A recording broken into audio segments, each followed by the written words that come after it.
Good morning, good morning, everyone. How are you all? Sir, good Good morning. morning. Fine, sir. Fine, Thanks sir. about you. About you. I'm also fine. About you? In today's slide class, we are going to solve the exercise from book C. What we studied in our last class in vocabulary section, we have to discuss the exercise from book C. So let us open the book C from book C of your English subject.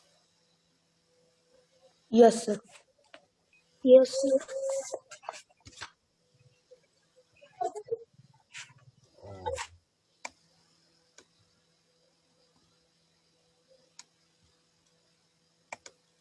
I have to open this page. So, beta, all the exercise from the vocabulary section already we have discussed from book B. In book C, there is a couple of Yes, sir. questions in vocabulary section. The first question that we have to form an abstract noun from these words. That means that there are some of the words. There are 5 words, and with the help of these words, we have to form some of the abstract noun. Let's say create से यहाँ पे the second word is the create. तो create तो आपका एक तरीके का verb है, but you have to create word से ही जो शुरू हो, ऐसा आपको कहीं ना कहीं एक एब्स्ट्रैक्ट नाउन आपको फॉर्म करना है. तो before moving ahead on the exercise, first of all we have to recall about the abstract noun. So you all need to tell about the abstract noun. Abiral, what is, can you speak about the abstract noun? What are abstract nouns? Yes, sir. Sir, abstract noun describe sir feelings. Abstract noun is a word that cannot be touched, that cannot be feel, that cannot be seen. Deepika Verma, what do you know about abstract noun?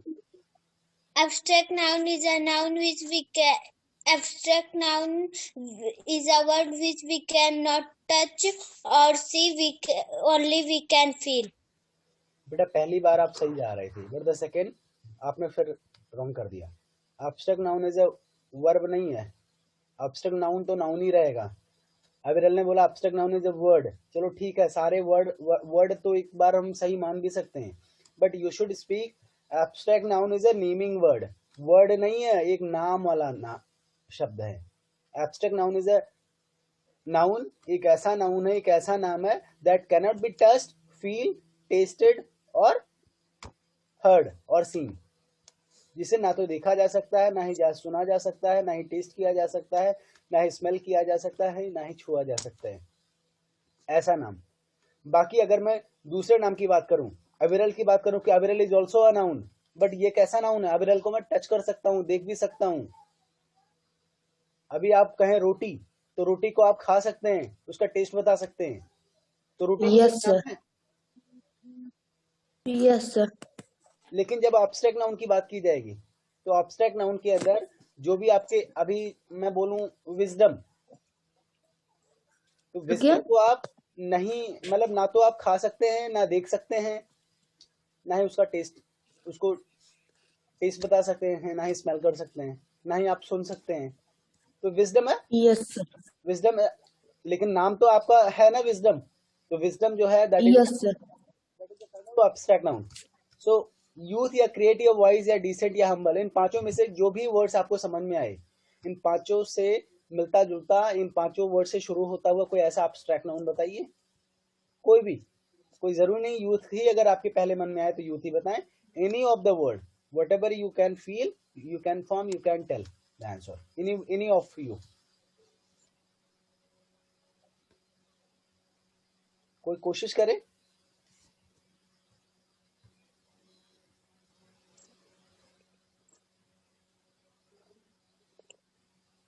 अभी मैंने एक नाम भी लिया है, voice. Sir, wisdom. Wise means होता है, wise means क्या होता है? बुद्धिमान. बट वाइज वर्ड से इसी में ही आप थोड़ा सा चेंज करके WISDOM विजडम कर देंगे तो क्या हो जाएगा? Sir, abstract noun. आपका एब्स्ट्रैक्ट नाउन फॉर्म हो जाएगा। लेकिन बुद्धिमान यानी बुद्धिमत्ता, आप बुद्धिमान किसी पर्टिकुलर व्यक्ति के बारे में बता सकते हैं, वह बहुत बुद्धिमान है, तो दैट मीन्स क्या आप वह के बारे में बता रहे हैं। जो आपका बुद्धिमान Yes, sir. है वो कहीं ना कहीं ही नाउन या प्रोनाउन के बारे में बता रहा है। दैट मीन्स कि जो बुद्धिमान है, जो वाइज है, this is the kind of adjective, या एडजेक्टिव की तरह एक्ट कर रहा है। बट जब आप यहाँ पे विजडम आप वाइज से आप विजडम बना देते हैं, तो आप कहेंगे बुद्धिमत्ता, यानी आप एक नाम दे दिए। बुद्धिमत्ता या wisdom is a decent thing, आप कह सकते हैं। Now, that means you all can write wisdom for this one. In the same way, also you all try for other words. Wisdom ये हो गया wise के लिए wisdom. For other words, decent, humble.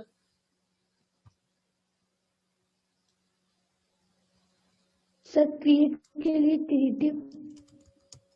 क्या हुआ? हाँ बताएं, कोशिश करें, कोई बात नहीं।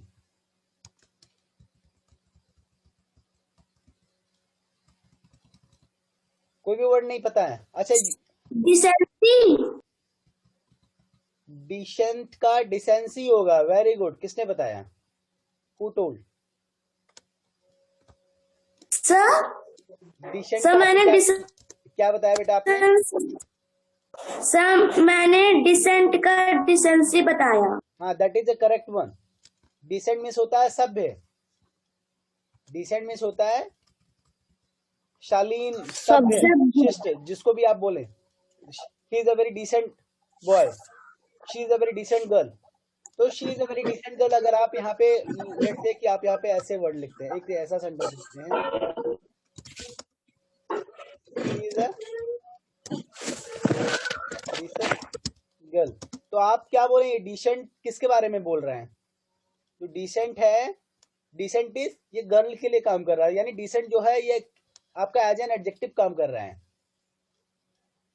लेकिन अगर आप एक डिसेंसी आप लिखते हैं, अगर आप एक डिसेंसी लिखते हैं, तो डिसेंसी मीन्स होता है शिष्टता, यानी जो एक तरीके का व्यवहार एक कहा जा सकता है। शिष्टता, शालीनता, शालीनता एक अच्छा गुण है। Decency is a good habit,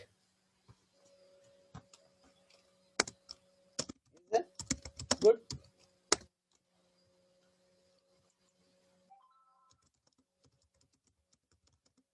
decency is good for everyone. तो दैट मीन्स यहाँ पे डिसेंसी जो काम कर रहा है वो नाउन की तरह काम कर रहा है। जो डिसेंसी वर्ड है इट्स अ नाउन, लेकिन क्या आप इसको छू सकते हैं, इसको फील कर सकते हैं? नहीं। तो दैट मीन्स कि ये डिसेंसी जो है नाउन तो है, लेकिन ये किस तरह का नाउन है?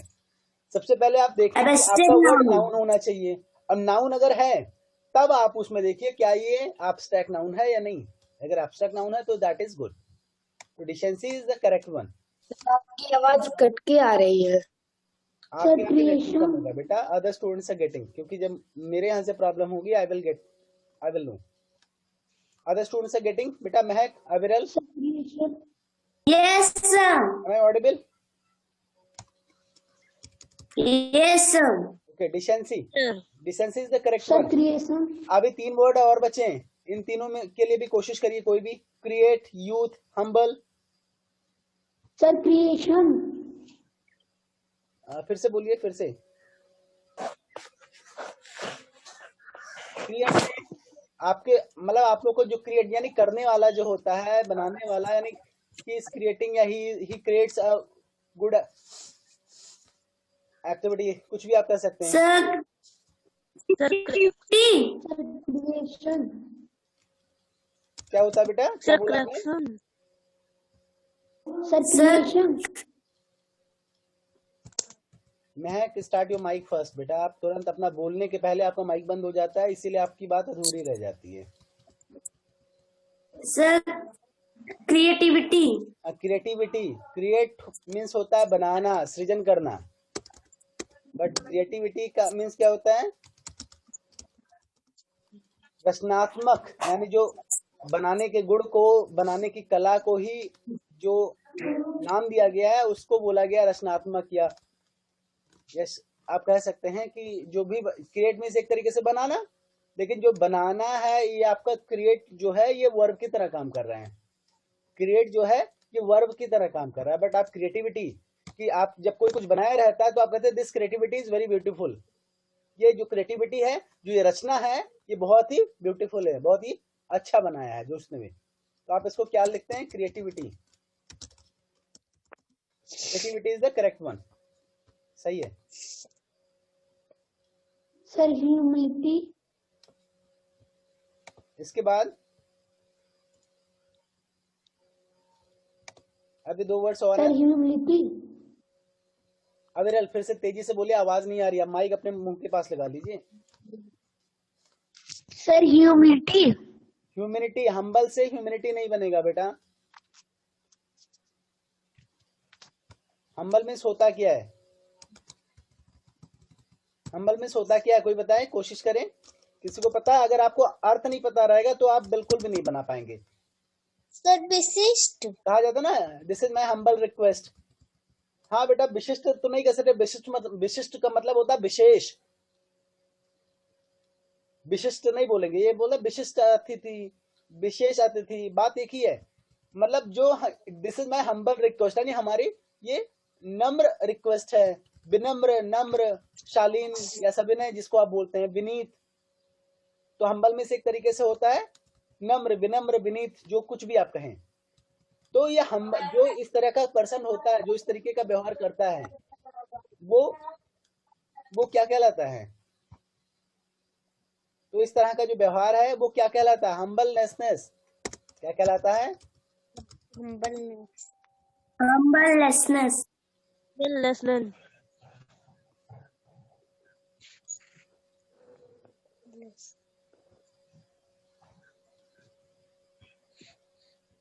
हम्बलनेस। मैंने क्या बोला? आप कुछ और बोला क्या? हम्बलनेस के अलावा और कुछ दूसरा बोला क्या हम्बल। बेटा? हम्बलनेस, हम्बलनेस, मुझे लगा कि शायद I have pronounce wrong. Humbleness means होता है जो शालीनता से व्यवहार करे, जो विनम्र, ये जो नम्र व्यवहार करे, उस व्यवहार को, उस बिहेवियर को ही बोला जाता है शील, हम्बलनेस। ठीक है, विनम्रता, नम्रता जिसको भी आप बोलते हैं। तो विनम्र व्यवहार करने वाला, जो विनम्र व्यवहार होता है उसे विनम्रता बोलते हैं। विनम्रता से पेश आना चाहिए, तो कहते हैं ना बहुत ही नम्रता के साथ पेश आना चाहिए। नम्रता के मतलब यानी बहुत ही शालीन व्यवहार करना चाहिए। तो शालीन Yes, sir. व्यवहार जब कर रहा हो तो वहां पे आप बोलेंगे humble, this is my humble request. तो हम्बल, जो हम्बल है वो एडजेक्टिव की तरह काम करेगा, क्योंकि रिक्वेस्ट के बारे में बता रहा है कि जो रिक्वेस्ट है एंड रिक्वेस्ट को मॉडिफाई कर रहा है। बट लेकिन humbleness is a good thing और बैड थिंग, तो आप कहेंगे नहीं humbleness is a good thing. ये कई बार हम मतलब अगर कहीं पे भी झगड़ा वगड़ा अगर होना हो, वहां पे हम्बलनेस के साथ पेश आया जाए। अगर हम्बलनेस हो तो वहां पे शायद शांति मिले, कुछ उसका उपचार हो सके। तो हम्बल से हम्बलनेस हो जाएगा। Sir young.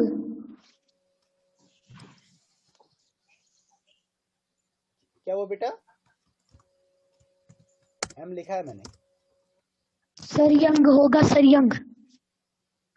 सर यूथ का यंग। यूथ का यंग, क्या आप अपोजिट बता रहे हो? यूथ का और मतलब अपोजिट ऐसे एंटोनिम सिनोनिम खेल रहे हो? यूथ मींस क्या होता है? यूथ मतलब यूथ और यंग एक ही चीज हुआ ना? युवा।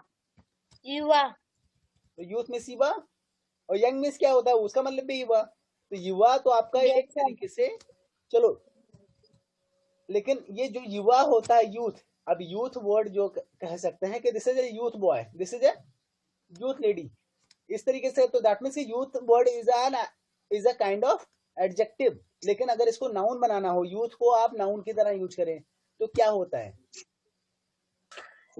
आपने जल्दी इसको पढ़ा नहीं होगा, डोंट वरी। यूथफुलनेस क्या होगा बेटा? यूथ जो है ये एडजेक्टिव वर्ड है, बट जब इसी यूथ को आप एज ए नाउन की तरह यूज करेंगे तो it would B youthfulness. Okay Sir, youthfulness में सर बेटा, जैसे युवा होता है, तो युवा मतलब एक कह सकते हैं कि कनेक्ट करके आप कह सकते हैं कि जैसे युवा कहता है, यूथ में युवा, जवान, आप कुछ भी कह सकते हैं।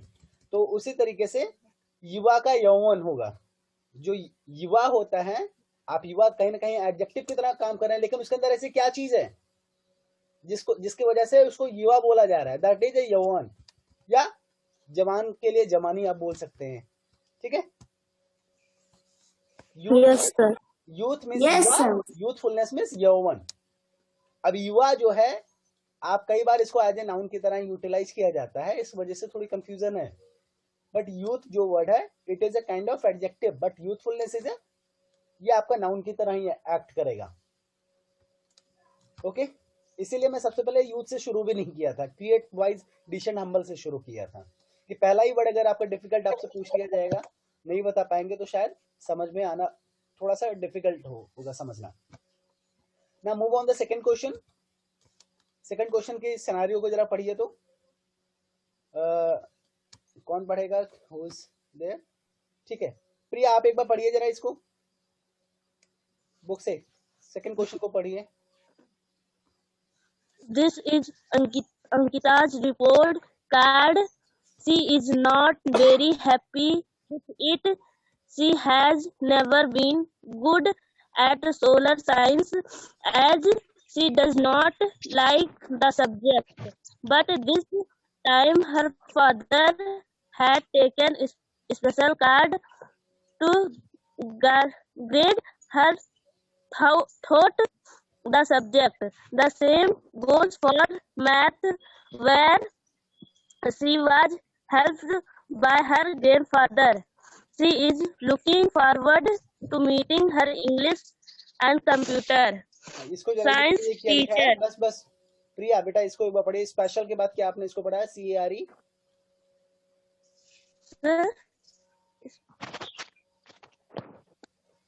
Special ये क्या लिखा है? CARE।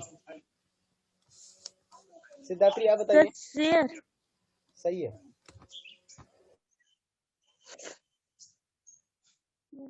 सॉरी,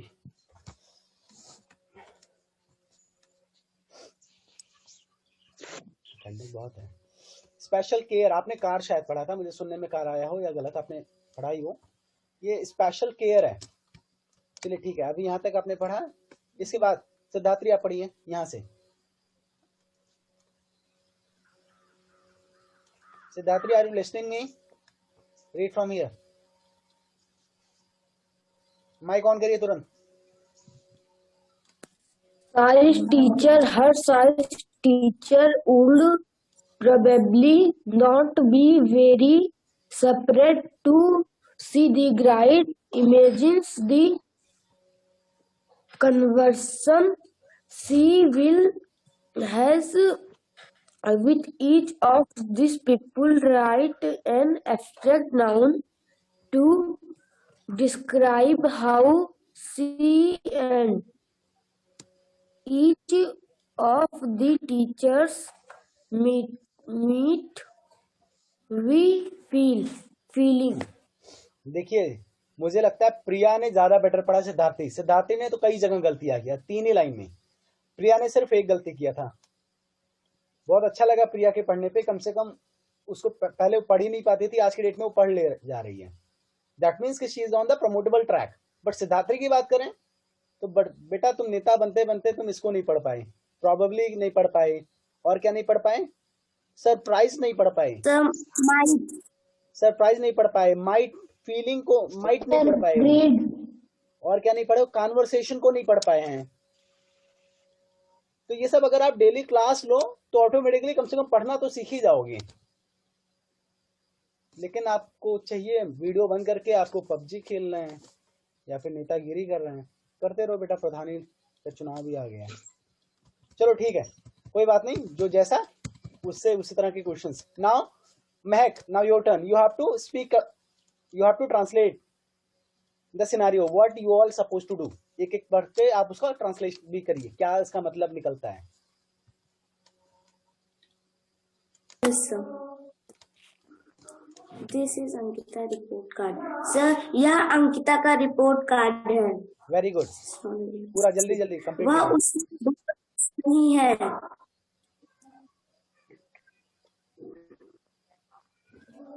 हाँ पढ़िए, पूरा पूरा कंप्लीट करना है।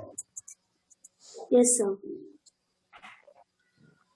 सर, वह सोशल साइंस में अच्छा नहीं बेटा की वन है। By one, she is not very happy with it, इसका मतलब सर, वह इससे बहुत खुश नहीं है। Very good, she has never been good at social science as she does not like the subject. Sir, वह सोशल साइंस में बहुत अच्छी नहीं है। उसे ये सब्जेक्ट पसंद नहीं है। She has never been good at social science, वह कभी भी सोशल साइंस में अच्छा नहीं की है। As she does not like the subject, जैसा कि वो सोशल साइंस सब्जेक्ट को पसंद नहीं करती है। Deepika Verma, now your turn. But this time her father had taken special care to guide her through the subject. But this time her father had taken special care to guide her through the subject, इसका मतलब दीपिका। लेकिन इस समय उसके पापा उसके लिए special care उस पर्टिकुलर सब्जेक्ट के लिए कर रहे हैं, चलो ठीक है। The same goes for the maths where she was helped by her grandfather. The same goes for maths where she was helped by her grandfather, इसका मतलब दीपिका। इसी तरह उसका मैथ भी जा रहा है जहाँ she was helped by her grandfather, वो अपने ग्रैंडफादर से मदद लेती है। She is looking forward to meeting her English and computer science teacher. She is looking forward to meeting her English and computer science teacher. इसका मतलब अरुण वो गुप्ता। चलो ठीक है, बताइए दीपिका, आप ही बताइए। वो आगे देख रही है अपना इंग्लिश और कंप्यूटर और साइंस के मीटिंग टीचर के बारे में। वो आगे देख रही है नहीं है, वो फॉरवर्ड आपका एक तरीके से फ्रेज यूज किया है बेटा। शी इज लुकिंग फॉरवर्ड, वो आगे अपने इंग्लिश और कंप्यूटर साइंस के टीचर से मिलने के बारे में सोच रही है। लुकिंग, सीइंग मिस मिलना, ये कौन सी क्लास में पढ़ाया गया? अच्छा 7th में पढ़ाया है। सीइंग, लुकिंग, मतलब ये सब का मीनिंग सेंटेंस के हिसाब से, सिचुएशन के हिसाब से बदलता रहता है। एक सीइंग होता है I am seeing this person after so many days, यानी हम इस पर्सन से बहुत दिनों बाद मिल रहे हैं। यहाँ पे सी का मतलब मिलना हो जाता है, और एक सी मतलब देखना भी होता है। तो शी इज लुकिंग, वो देख रही है नहीं, वो मिलने के लिए सोच रही है। She is looking forward to meeting, वो अपने इंग्लिश और कंप्यूटर साइंस टीचर से मिलने के लिए सोच रही है, मिलने जा रही है। नेक्स्ट, अविरल आपकी बारी। Her science teacher would probably not be very surprise to see the grade. Her science teacher would probably not be very surprise to see the grade, इसका मतलब सर, उसकी साइंस टीचर उसके ग्रेड देख के sir खुश नहीं है। खुश नहीं है। प्रोबेबली मतलब क्या होता है?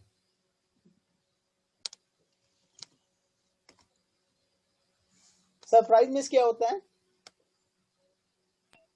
सर, तो यहाँ पे खुश नहीं है, यहाँ है, ये कहाँ पे लिखा गया है? अरुण गुप्ता आप बताइए। Her science teacher would probably not be very surprise to see the grade. Sir, उसकी साइंस टीचर उसके ग्रेड देखकर आश्चर्यचकित नहीं हुई। संभवतः प्रोबेबली है, तो इसका भी आपको कहीं ना कहीं बोलना चाहिए। Her science teacher would probably not be very surprise to see her grade. यहाँ पे खुश होने ना होने की बात नहीं की गई, यहाँ पे ये बोला गया है जो उसकी साइंस टीचर हैं। संभवतः, प्रोबेबली या संभवतः, कुछ भी आप हिंदी में बोल दें, इंग्लिश में बोल दें।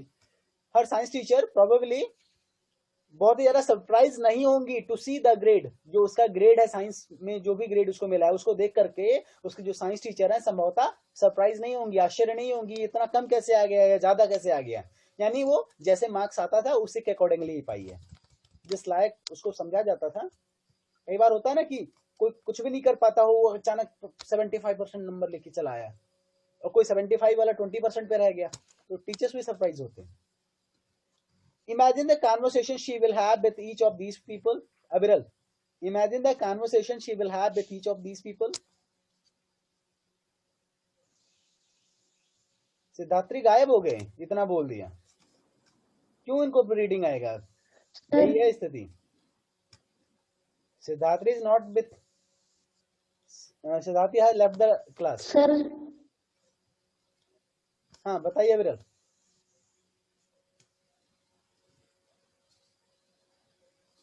sir, imagine, sir, conversation को sir imagine करिए, she will have with each of these people. Sir, वो इन सब आदमियों के साथ है।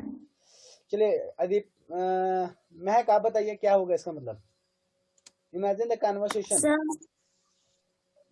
सर उस बातचीत को कल्पना कीजिए। इमेजिन करिए, कल्पना करिए। आप इंग्लिश में भी बोल सकती हो, बस अपने लैंग्वेज में आप केवल समझा दो बस। ऐसा कोई जरूरी नहीं कि आप उसका हिंदी ही बोले। Yes sir. उस कन्वर्सेशन को इमेजिन करिए जो उन्होंने सभी लोगों से किया होगा। She will have, जो बच्ची है, जो लड़की है, कौन सी, क्या नाम है उसका, क्या नाम बोला गया है? अंकिता। सर अंकिता है सर, अंकिता पीपल, यानी वो अपने इन सारे प्रत्येक लोगों, यानी प्रत्येक टीचर से जो बातचीत किए होंगे उसको आप इमेजिन करिए। इमेजिन करने के बाद क्या करना है, write an abstract noun to describe how she and each of teachers might be feeling. फिर आपको क्या लिखना है, you have to write a sentence, you have to write a abstract noun. आपको एक एब्स्ट्रैक्ट नाउन आपको फिलहाल लिखना है कि आप जो write an abstract noun to describe, एक एब्स्ट्रैक्ट नाउन आपको लिखना है for describe that how she and each of the teachers might be feeling. जो टीचर्स हैं और जो ये अंकिता है वो कैसा फील कर रही होगी, तो इसके बारे में आपको बताना है। तो anyone would be try.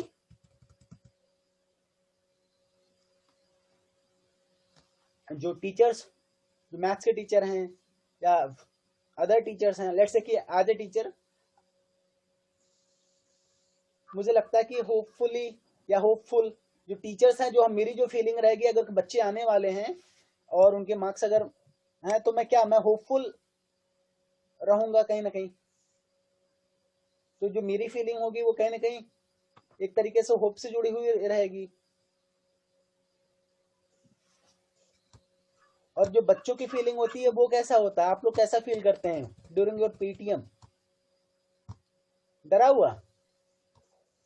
Sir sad.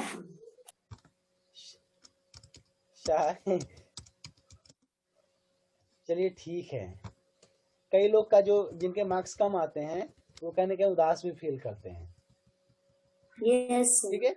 तो शाई is not a abstract noun. शाई मीन्स होता है शर्माना। तो ये तो एक तरीके से आपका वर्ब हुआ ना। तो शाई का ही आप कोई एब्स्ट्रैक्ट नाउन बताइए क्या होगा।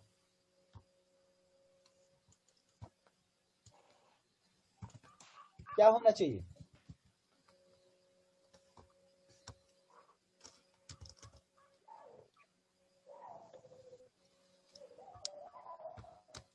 शाई में से एक तरीके से संकोच या शर्मिला या संकोची। चलो ठीक है, शाई आपका कहीं कहीं एब्स्ट्रैक्ट नाउन की भी तरह यूज किया जाता है। तो आप ऐसा कर सकते हैं कि यू कैन से दैट कि she is a very shy person. एक तरीके से एडजेक्टिव की तरह भी यूज होता है। शाई आपका वर्ब की तरह भी यूज होता है। शाई मीन्स शर्मिला होता है, तो that is also can be used as a abstract noun. ठीक है, शाई इज द करेक्ट वन। शाई को हम सही मान सकते हैं। डिजेक्टेड भी हो सकता है।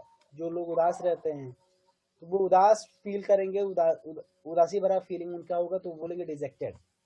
तो in the same way also you all can write. आप लोग अपना एक एक वर्ड्स लिखिएगा, आप लोग को जो भी समझ में आएगा, जो भी फीलिंग हुई। तो आप सभी को एक टीचर्स की, यहाँ पे मैथ्स टीचर कैसा फील करेगा, साइंस टीचर कैसा फील करेगा, ऑल्सो यू कैन राइट। या अदर एक एक टीचर के बारे में लिख दें या एक ही टीचर के बारे में लिख दें। बच्चा तो ऐसा तो है नहीं, बच्चा तो हमेशा उस पीटीएम के लिए एक ही तरह का फीलिंग होगा। वो क्या होगा, जो भी आपके मन में आएगा, you can write. So this is how we completed the vocabulary section from book B, from book sheet as well. Is there any query, any question from vocabulary junction or any vocabulary junction से और भी कोई question, कोई query बेटा, कोई doubt अगर हो तो पूछ लो। No sir. That means कि in the next class we have to start the pronunciation junction. Only 7 minutes is left right now. अभी केवल 7 मिनट बचे हैं, तो 7 मिनट में तो प्रोनाउंसिएशन जंक्शन एक बड़ा टॉपिक है। We cannot complete तो नहीं कर पाएंगे, और थोड़ा सा ओवरव्यू हम बता देते हैं क्या हमें पढ़ना है। ये आप लोग अगर स्वयं पढ़ लेंगे तो it will be easy for you all. कोशिश करते हैं कितना भी। अच्छा चलो कुछ डिस्कस कर लेते हैं pre request knowledge pronunciation junction में जिसकी जरूरत है। सिलेबल के बारे में कितने लोगों ने सुना है?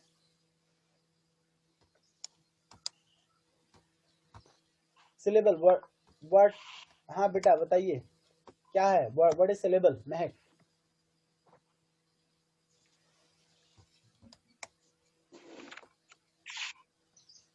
What is syllable? आपका प्रोनाउंसिएशन या आपका साउंड से रिलेटेड है? कोई भी बताए, किसी को कुछ पता है सिलेबल? जब सिलेबल ही नहीं सुने तो कैसे हो पाएगा? सर सिलेबल पढ़ाया गया पढ़ाया नहीं गया है, बिना पढ़ाए ये सर कैसे है? पढ़ाया गया है। हाँ तो क्या है, ध्यान है कि नहीं? यस आपको सर। सिलेबल जो होता है आपका, it is a very small unit of sounds. It is a very small unit of sounds. अब आपको हर वर्ड्स में कोई ना कोई सिलेबल होता है। अब जो सारे वर्ड्स होते हैं, कोई आपका बाई सिलेबल होता है, कोई आपका बाई सिलेबल होता है। तो different types of syllable are there. एक सिलेबल है, दो सिलेबल है, तीन सिलेबल है, तीन से ज्यादा सिलेबल है। तो सिलेबल जरूर होगा। बिना सिलेबल यानी बिना साउंड के तो फिलहाल आपका कोई वर्ड, अगर आपका एक लेटर भी है तो भी कहीं ना कहीं साउंड है, और साउंड का जो सबसे छोटा यूनिट है that is called a syllable.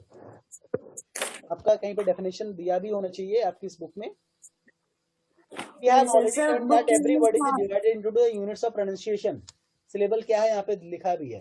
We have already learned, हम लोग ऑलरेडी पढ़ चुके हैं कि every word is divided, जो सारे वर्ड सारे शब्द जो होते हैं उनको डिवाइड किया गया, बांटा गया है into the units of pronunciation। उनको छोटे छोटे साउंड्स में बांटा गया है। That is known as the syllables, जिसे हम syllables कहते हैं। तो that is syllable is a small unit of sound, small unit of pronunciation. Do you know that each word has a stressed syllable? तो stressed की बात बाद में, अब syllable क्या है वो चीजें आपको समझ में आ रहा है कि every या word के अंदर how many syllable is there, या has के अंदर कितने syllable है? सर 1। अच्छा syllable में आपको पढ़ाया गया होगा कि एक syllable, दो syllable, तीन syllable या इससे ज्यादा syllable। ये आपके कौन से चैप्टर में है? So that we can revise all those things. Sir chapter 4। Chapter 4 में है। तो चैप्टर 4 का जल्दी से आप ओपन करिए, ग्रामर जंक्शन या वोकैबुलरी सेक्शन जिसमें भी हो। Sir pronunciation junction. एक बार मैं देखता हूँ if I am having that chapter in my laptop, then I will show you all and so that we can revise the things. फिलहाल इस पर्टिकुलर टॉपिक को पढ़ने के पहले आप चैप्टर नंबर 4 में अगर है तो चैप्टर नंबर 4 को आप लेके आइएगा। चैप्टर नंबर 4 शायद मैम ने पढ़ाया था ना, कि मैंने शुरू किया था? सर मैम ने। सर मैम ने पढ़ा। चलिए ठीक है, कोई बात नहीं। सर मैम ने। हाँ तो वहाँ पे आपका शायद जो आपका किसी भी वर्ड्स में एक या एक से ज्यादा भी सिलेबल हो सकते हैं। जो एक सिलेबल वर्ड्स है उसको, या दो सिलेबल्स वर्ड है उनको क्या बोलते हैं? उनको बाई सिलेबल बोलते हैं, ट्राई सिलेबल बोलते हैं। ठीक है। अब लेकिन क्या होता है, हर वर्ड में केवल एक ही सिलेबल को स्ट्रेस किया जाता है। स्ट्रेस मतलब समझते हैं? स्ट्रेस मीन्स क्या होता है? कहीं पे जब ज्यादा आप एम्फेसाइज करें, फोकस करें। कहते हैं ना कि अगर लेट्स से कि अभी आपको एक वर्ड दिया जाए सरप्राइज, या लेट्स से बोले मैथ्स, तो मैथ्स में आप किस वर्ड्स पे, किस साउंड्स पे ज्यादा स्ट्रेस कर रहे हैं? मतलब ऐसा साउंड्स जिसपे आप ज्यादा फोकस कर रहे हैं। हाँ हमेशा एक चीज और आपको ध्यान देने की जरूरत है, जब आप स्ट्रेस करते हैं तो कहीं ना कहीं वॉबल पे ही स्ट्रेस करते हैं, कॉन्सोनेंट पे नहीं। आपकी yes, को तो बहुत छोटे में निपटा दे रहे हैं, बट मैथ्स को आप कहीं ना कहीं, maths there is 2 syllable maths, but जो मै है दिस साउंड इज गेटिंग, इसको कहीं ना कहीं आप स्ट्रेस कर रहे हैं। मैथ्स, हिंदी, अब हिंद को आपने जल्दी से निपटा दिया, बट दी को आप कहीं ना कहीं ज्यादा स्ट्रेस कर रहे हैं। अभी आप करें जियोग्राफी की बात करें तो जियोग्राफी में आप क्या जियो को तो बहुत ज्यादा नहीं आप एम्फेसाइज कर रहे हैं, ज्यादा स्ट्रेस नहीं कर रहे हैं. सरप्राइज बोलते ना, सरप्राइज्ड, आई एम सरप्राइज्ड. तो सरप्राइज्ड, तो प्राइज्ड को आप कहीं ना कहीं ज्यादा क्लियरली और थोड़ा सा लाउडली बोल रहे हैं. Yes, sir. बट जो सर है वो बहुत ही थोड़ा सा प्राइज्ड के हैं हिसाब से, प्राइस के मुकाबले in comparison of the prized, sir पे हम थोड़ा सा कम एम्फेसाइज कर रहे हैं, कम स्ट्रेस कर रहे हैं. सरप्राइज्ड, तो ओनली प्रा is getting emphasized here. So अभी काम करिएगा. For today you all have to complete the exercise whatever you have been assigned till vocabulary section. जिनका भी थोड़ा बहुत अधूरा है बुक बी से या बुक बी के भी एक्सरसाइज डिस्कस किए गए हैं, वो लास्ट क्लास का जो रिकॉर्डेड वीडियो उसके हेल्प से आप पढ़ लीजिए, देख लीजिए. You all need to complete the exercise. And the next thing is, next class में जब आपको फोनिक सेक्शन पढ़ाया जाएगा, ये आपका सिलेबल पे मतलब बेस्ड है, तो आप चैप्टर नंबर 4 में सिलेबल के बारे में जो भी पढ़ाया गया हो आप उसको एक बार रिवाइज जरूर कर लीजिएगा, सो दैट फोनिक सेक्शन बहुत ही जल्दी और बहुत ही आसानी से आपको समझ में आ जाए. नहीं तो Yes, अगर आपको साउंड्स ही नहीं पता रहेगा, सिलेबल के बारे में ही नहीं पता रहेगा, तो आपको Yes, थोड़ा सा sir. मुश्किल होगा. फिलहाल मैं बताऊंगा, आपको पता रहेगा तब मैं बताऊंगा तो आपको मजा आएगा. लेकिन जब आपको नहीं पता रहेगा और मैं बताऊंगा तो आपको एक नई नॉलेज यानी रखने के लिए एक जगह रहेगी, बनानी पड़ेगी. तो आपको पता रहे तो it would be easy for you all. वो शुरुआत अच्छी होगी. ठीक है, that's all for today. Good bye everyone. Sir, goodbye. bye.